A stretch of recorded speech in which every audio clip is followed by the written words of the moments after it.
are you if you're not your name, body, or mind? You've been called by a name your whole life, but that name isn't you. It's just a sound others use to point at you. If you weren't given that name, would you stop existing? Your name is a label. Your body is a shape. Your mind is a stream of thoughts. Yet none of these define who you really are. If you dare to strip all these away, what remains? Most people live their entire lives believing they are the surface of things. They say, I am this body, or I am this story, or I am what I think. But if that were true, then what happens when your body changes? When your thoughts contradict each other? When your story falls apart? Do you disappear? You were once a baby, soft and helpless, and you had no name then. You had no concept of self. You didn't know your gender, your religion, your likes, your dislikes. Yet you were, fully, completely, simply, being. You were alive. You existed. Then over time, the world layered things on top of you. A name, a role, an education, a culture, a history. And you started mistaking the costume for your true self. But look closely. When you say, my body, who is the my? Who is the one owning the body? When you say, my thoughts, who is listening to them? When you say, my life, who is living it? There is something behind all of it. A presence, a stillness, a witness. You are not the changing contents of your life. You are the changeless awareness in which all those contents appear. Right now, without using memory. Who are you? Don't say your name. That was given to you. Don't say your profession. That can change. Don't say your thoughts. They come and go like clouds. Don't say your feelings. They rise and fall like waves. What remains when all else falls away? Silence, stillness, being. You are that which notices the body but is not limited to it. You are that which hears the thoughts but is not caught in them. You are that which experiences the world but is not confined to it. Imagine dreaming you are a character in a play. The dream feels real, but when you wake up, you realize you are never the character. You are always the dreamer. Non-duality is the awakening from that dream. It says you are not a person trying to reach enlightenment.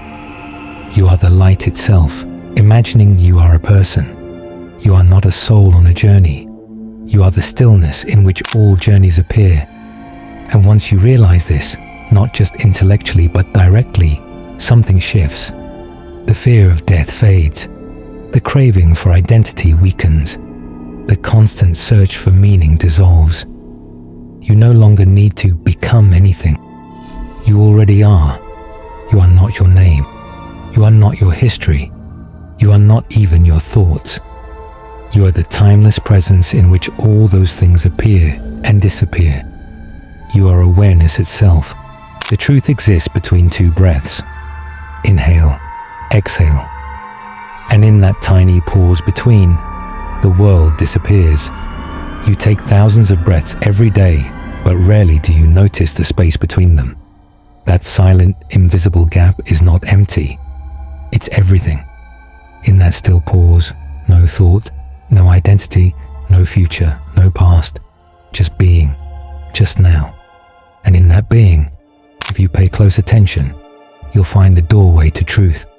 All spiritual traditions point to this, that the ultimate truth is not far away. It's not in the next life. It's not hidden in some sacred book. It's right here in the present moment. And the most direct path to that present is the breath. But not the breath you control, not the breath you force. It's the natural breath, the silent witness of life, the one that comes and goes without your effort, and especially the space between the breaths, that tiny gap where neither inhaling nor exhaling happens, is where the mind dies and presence begins. Between two breaths, the ego disappears. Between two breaths, there is no story. Between two breaths, you are free. This space is not about emptiness. It's It's about completeness. In that silence, everything is present. You don't need to go anywhere to find it. Just stop, be still, feel the breath, and notice that pause. Your entire identity rests on movement, on doing, on becoming. But who are you when there is no movement? That's the secret. The breath is the most intimate bridge between body and spirit, between form and formless. You can't touch awareness with your hands. You can't see the soul with your eyes. But the breath, especially the space between, is your invitation into eternity. Watch closely. Breathe in, hold, breathe out, hold. Feel what happens in those spaces. Your thoughts slow, your emotions soften, your sense of me fades, and what remains is truth, not a concept, not a belief, a direct knowing. This is why meditators speak of stillness, why saints speak of silence, because truth is not loud, it's not dramatic, it's quiet, like the breath. And once you learn to enter that space consciously, you're no longer a slave to the mind. You don't react automatically. You don't get lost in the storm. You begin to respond from presence. The greatest wisdom doesn't come from books. It comes from the breath, from the space where the mind can't reach. That's where the self lives. Try it now. Breathe. Then pause. Not with tension, just with awareness. Feel how the world slows. Feel how peace opens. That space is the same space every mystic has pointed to. It's the same awareness that sees through your eyes right now. You don't need years of practice to touch it. You don't need to be a monk. Just stop. Just breathe. And listen to the silence between.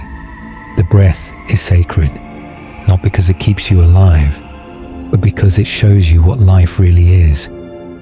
Life isn't in doing. Life is in being. And being reveals itself most clearly between two breaths. This one realization ends all seeking. You've been seeking your whole life. But what if the one thing you've been looking for has been here all along? We seek in religion. We seek in love. We seek in books, in travel, in success, in gurus, in mystical experiences. But the seeking never ends. Why? Because all seeking starts with a false belief that you are incomplete, that you are separate, that you must go somewhere or become someone to find peace. But what if that belief is the very thing keeping you from the truth? The moment you believe you're separate from truth, you start chasing it. You search for God like a fish looking for water. You look for yourself like a man lost in his own house. Non-duality ends the search, not by giving you more to believe, but by destroying the belief in separation. Here's the one realization that ends all seeking. You are already what you are looking for. It sounds simple. Too simple. That's why it's missed. The mind says, it can't be that easy. It must be more complicated. But truth is not complicated. Illusion is. The real you, the aware presence behind all thoughts, is not far away. It's what's hearing these words right now. It's what's noticing the breath, feeling the body, experiencing the moment. You are not the seeker. You are the sought. Every experience you chase is just a reflection of your own self. You think enlightenment is a state you reach, but it's not. It's what remains when the seeker dissolves. Imagine running around the world looking for your own eyes. You go to temples, take courses, read scriptures. But all the while, it's your own eyes doing the searching. That's the trap. The truth is not found in future moments. It's in this one. Right here, right now, before thought, before judgment, before desire. This realization doesn't come from thinking. It comes from stopping. Stopping all effort to become. Stopping the game of almost there. Stopping the lie of unworthiness. When the seeking ends, what's left is peace. Not the peace of the world, which comes and goes, but the peace of being. of knowing you don't need to fix or finish anything to be complete. The end of seeking is not the end of life. It's the beginning of real life. Life without resistance, life without fear, life lived in the freedom of what you are. You don't become enlightened. You realize you were never unenlightened to begin with.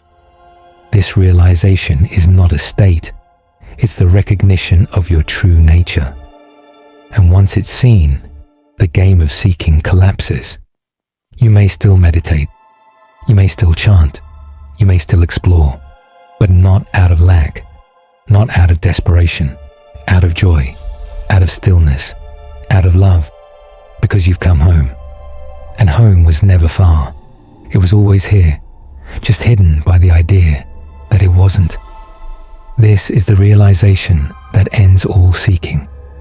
You are already that. You were never not that. And now, finally, you see, there's no journey. You never left the center. You spent your whole life searching for something. But what if the truth was that you never moved an inch?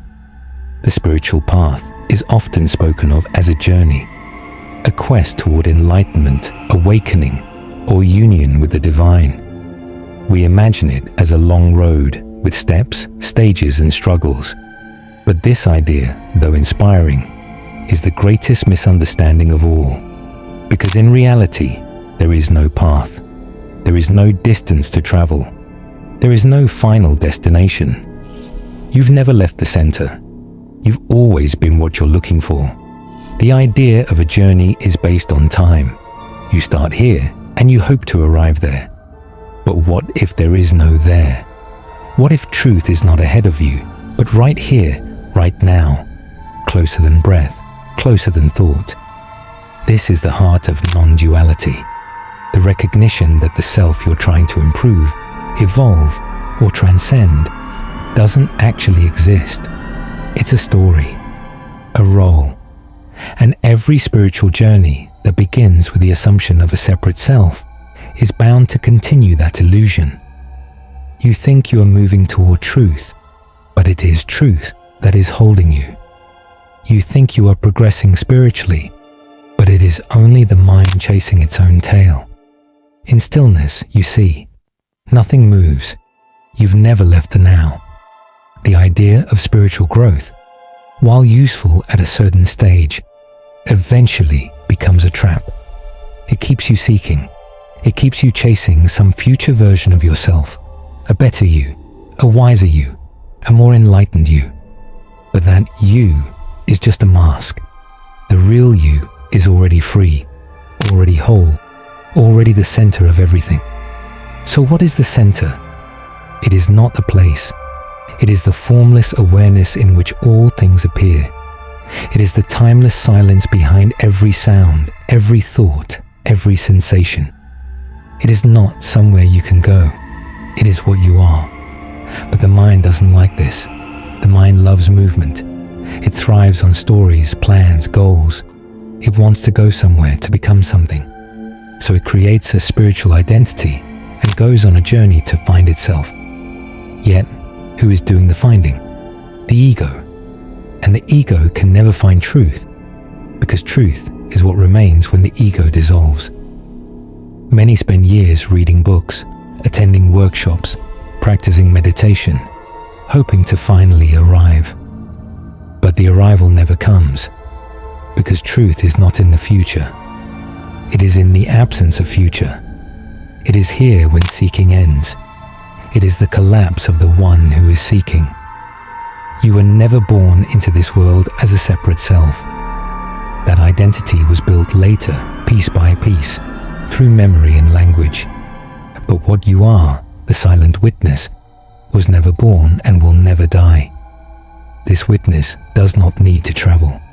It does not evolve. It does not change. It simply is. That is the center. And here's the paradox. The more you seek it, the more you believe you are far from it. The very act of seeking creates the illusion of distance. But when the seeking dropped, suddenly, quietly, you realize you were never not it. Everything that rises and falls, the body, the thoughts, the emotions, are like waves. The center is the ocean itself, and you are the ocean, pretending to be a wave looking for the sea. You can stop now. There is nothing more to become, no higher place to reach, no special state to maintain. There is only what is, and you are that. You didn't miss your chance. You didn't take a wrong path. You didn't fail. You simply forgot where home was. And even in forgetting, the center was never lost. It cannot be, because it is not something you have. It is something you are. You are the center. You are the stillness. You are the unchanging awareness in which the dance of life happens. There is no journey. There never was. Only now. Only this. Only you. Why meditation is not a practice? It's a collapse. You've been told to sit, breathe, concentrate. But what if real meditation wasn't something you do, but something that undoes you? Most people think of meditation as a technique, a discipline, a practice that takes effort. And for beginners, this can be helpful. It calms the mind, slows the body, brings a sense of peace. But if you look deeply, you'll find that true meditation is not about doing at all. It's about collapsing. Collapsing what? The illusion of the doer.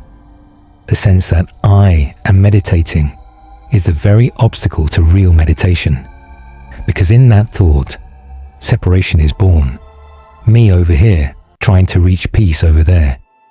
But meditation is not about reaching anything. It's about dissolving everything. The seeker, the seeking, the technique, they all vanish into silence. That silence is not the absence of sound. It's the absence of the full self. Meditation is the moment when the mind gives up and awareness remains. The breath goes on, thoughts come and go, but there is no longer anyone inside trying to control the experience. There is just presence, pure, open, effortless. This is not something you can make happen. It happens when you stop trying. It's a collapse. The collapse of control, the collapse of identity, the collapse of time. True meditation is what remains when all effort disappears. It is not practiced. It is revealed. Think of the sky. The sky does not struggle to be vast. It simply is. Meditation is the sky. The mind is the clouds. When you stop chasing or resisting the clouds, the sky becomes visible. You don't achieve the sky. You remember it. The great Zen masters never taught techniques. They gave riddles, shocks, silence, because they knew that the mind can never enter the state of meditation. Only when the mind collapses does the state arise. In this way, meditation is not something you do for 30 minutes a day. It is your natural state, covered over by thought, effort, identity. Remove those, and what's left? Stillness. Not forced stillness, not concentrated stillness, but living stillness, the kind that watches without judging, listens without labeling, breathes without clinging. Meditation is not about getting something. It's about losing everything you're not. In that loss, you find yourself, not as a person, but as the presence behind the person, not as a thinker, but as the space in which thoughts arise. All spiritual practices eventually lead to this point, where you realize that no practice can take you to truth, because the one doing the practice is the illusion. That's the collapse. It can be gentle or sudden. It can come through sitting, walking, washing dishes. What matters is not the outer form, but the inner surrender. No trying, no waiting, no becoming, just being. And in that being, the world changes. Not because the world changes, but because the one who resists it is gone. You are not here to master meditation. You are here to remember you are the awareness in which all mastery and all failure appear. Let the thoughts come. Let them go. Let the emotions rise. Let them fall. Let the breath be as it is, and do not interfere. Do not try to reach peace. Do not try to silence the mind. Simply sit, or stand, or move, but inside remain still. Let the doer collapse, and what will remain? Only meditation, only truth, only you.